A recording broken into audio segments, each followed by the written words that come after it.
So shaken as we are, so won with care, find we a time for frighted peace to pant, and breathe short-winded accents of new broils, to be commenced in strands afar remote. No more the thirsty entrance of this soil shall daub her lips with her own children's blood. No more shall trenching war channel her fields, nor bruise her flowerets with the armed hoofs of hostile paces.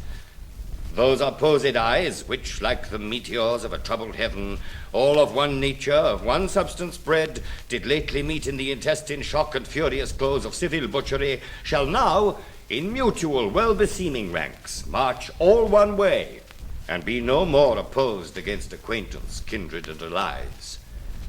The edge of war, like an ill-sheathèd knife, no more shall cut his master. Therefore, friends, as far as to the sepulcher of Christ, whose soldier now, under whose blessed cross we are impressed and engaged to fight, forthwith the power of English shall we levy, whose arms were moulded in their mother's womb to chase these pagans. In those holy fields over whose acres walked those blessed feet, which 1400 years ago were nailed for our advantage on the bitter cross. But this our purpose now is 12-month old, and bootless 'tis to tell you we will go. Therefore we meet not now.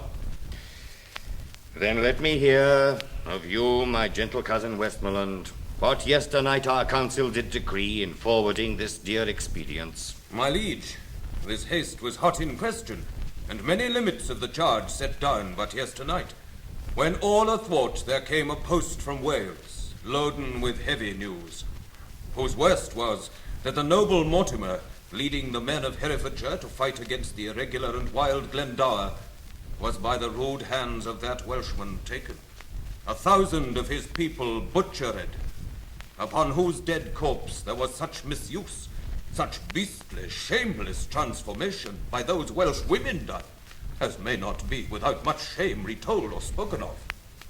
It seems then that the tidings of this broil break off our business for the Holy Land. This matched with other did, my gracious lord, for more uneven and unwelcome news came from the north, and thus it did import.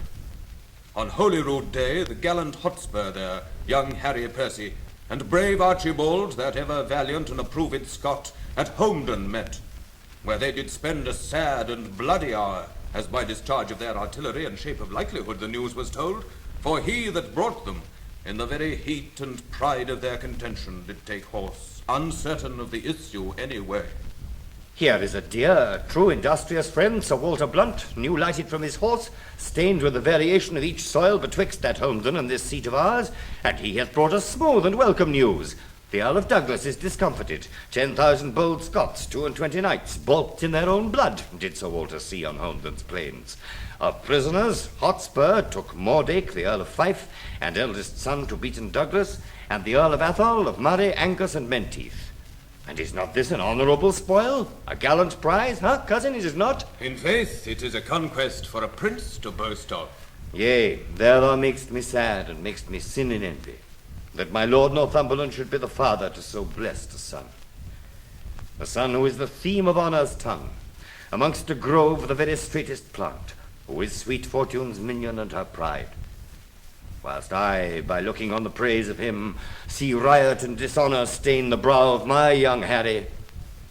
Oh, that it could be proved that some night-tripping fairy had exchanged in cradle clothes our children where they lay, and called mine Percy his Plantagenet, then would I have his Harry and he mine.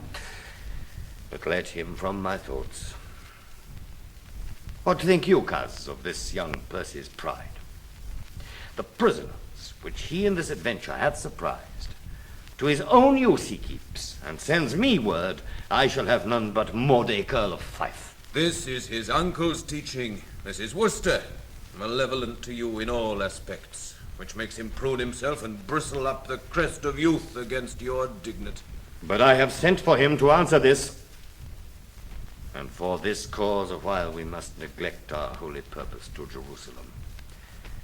Cousin, on Wednesday next our council we will hold at Windsor, so inform the lords. But come yourself with speed to us again, For more is to be said and to be done than out of anger can be uttered. I will, my liege.